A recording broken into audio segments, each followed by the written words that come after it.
but it doesn't threaten anyone. And they lean over backwards to be very, very polite Westerners. They like Westerners. They talk to you. Moreover, you've got to remember that beyond all of this, trying to name these people as communists, Flora Lewis herself from the New York Times, not exactly a liberal, came back and wrote in the New York Times that it had a moderate...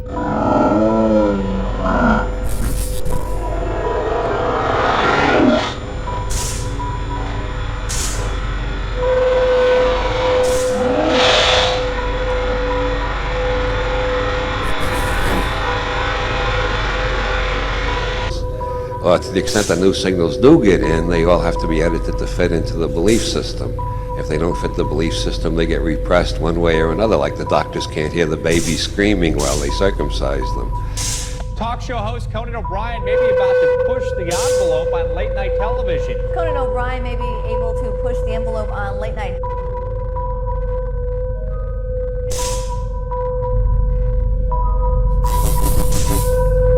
Free enterprise system of economics. They haven't nationalized anything. And yet, nevertheless, because the leadership has dared to stand up and say that in principle, we represent the people. Our objective is to give them a piece of the pie. And then they did this thing which is the most threatening of all to Washington, to the Reagan class of the world.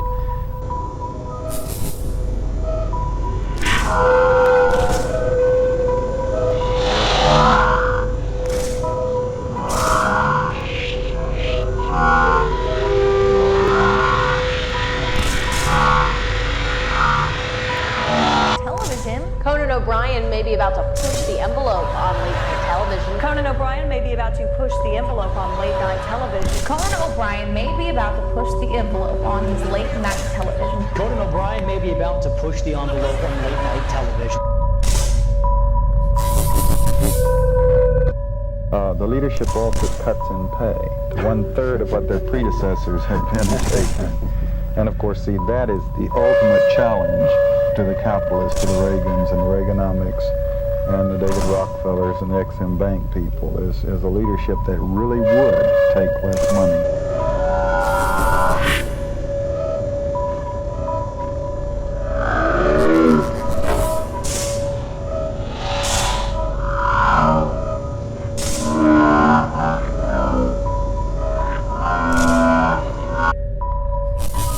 Conan O'Brien may be about to push the envelope on late-night television. Conan O'Brien may be about to push the envelope on late-night TV. Conan O'Brien may be about to push the envelope on late-night television. Conan O'Brien may be about to push the envelope on late-night television. Conan O'Brien may be about to push the envelope once again on late-night TV. Conan O'Brien may be about to push the envelope on late-night television.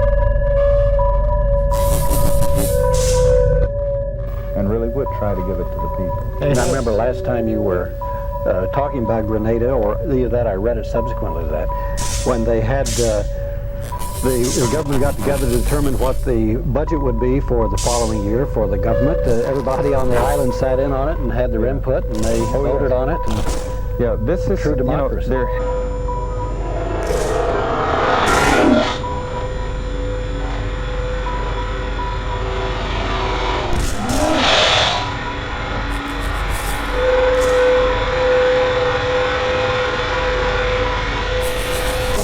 looking to push the envelope on late-night television. Conan O'Brien may be about to push the envelope on late-night TV. Conan O'Brien may be about to push the envelope on late-night television. Conan O'Brien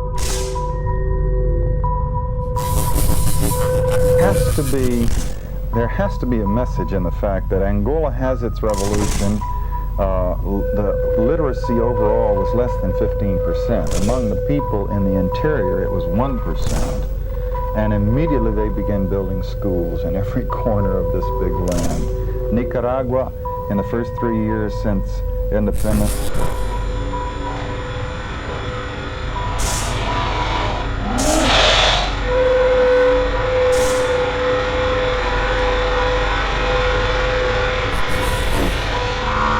O'Brien may be about to push the envelope on late-night television. Conan O'Brien may be about to push the envelope on late-night television. Conan O'Brien may be preparing to push the late-night envelope.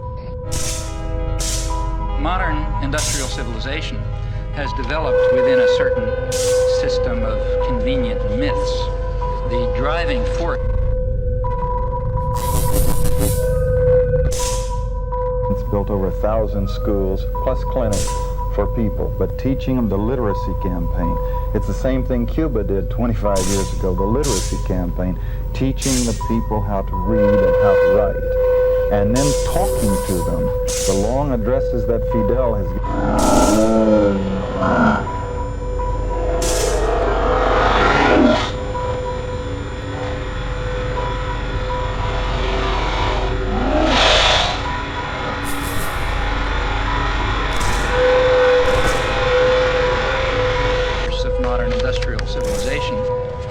individual material gain, which is accepted as legitimate, even praiseworthy, on the grounds that private vices yield public benefits in the classic formulation. Now, it's long been given to the people endlessly, telling them about their economic problems and what they're trying to do, and the significant difference is not lying to them, as Washington does to us. Well, speaking of Nicaragua, can you tell us about that, since you were there just a couple of weeks ago? Nicaragua makes me alternately want to cry and want to scream.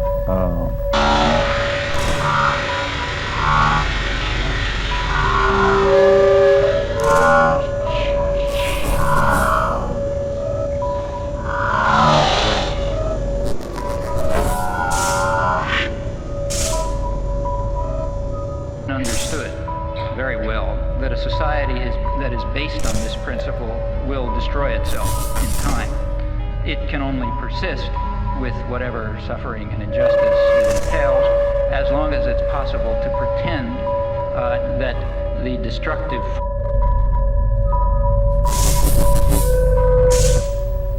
It's kind of brought me back out of retirement on the lecturing and speaking out, because I've very much been working to get into writing novels and building a fiction writing career. Once again, the United States government has designated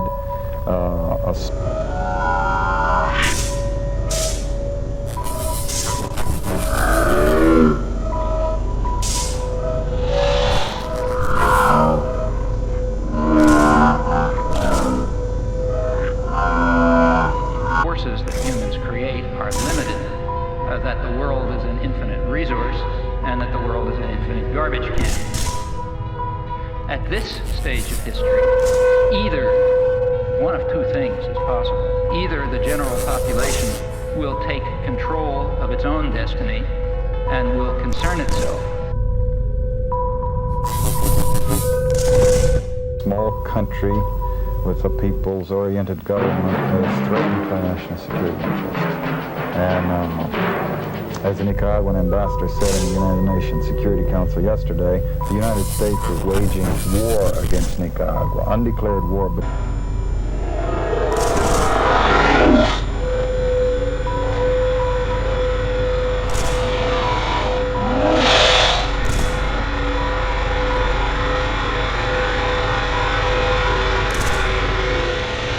Community interests, guided by values of solidarity and sympathy and concern for others, or alternatively, there will be no destiny for anyone to control.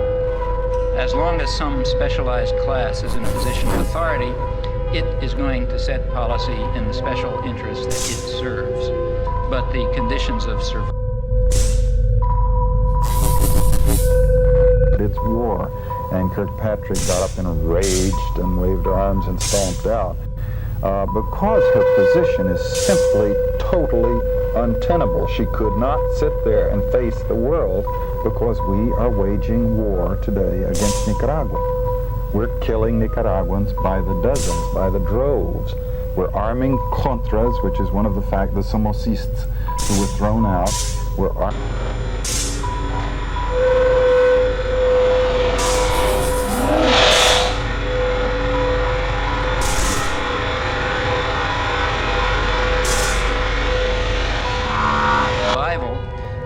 Justice require rational social planning in the interests of the community as a whole, and by now that means the global community. The question is whether privileged elites should dominate mass communication. Arming them, we're equipping them with mercenaries from other countries, training them, working through and with the Honduran army, and sending them in waves. Now the second wave of over 1,300 people went in just last week, attacking and killing. We're not killing communists.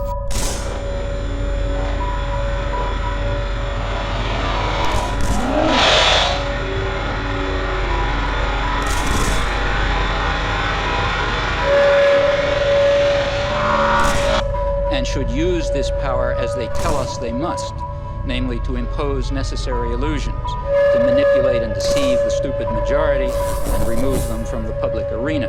The question in brief is whether democracy and freedom are values to be preserved.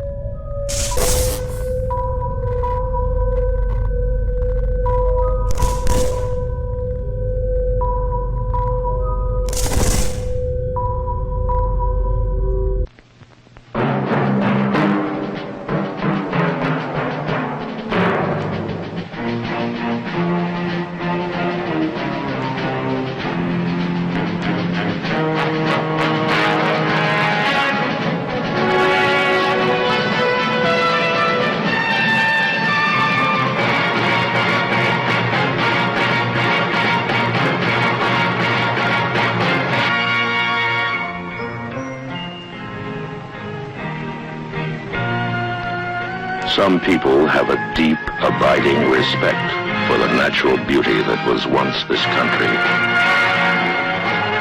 And some people don't. People start pollution. People can stop it. Write for Pollution Booklet, Box 1771, Radio City Station, New York.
Very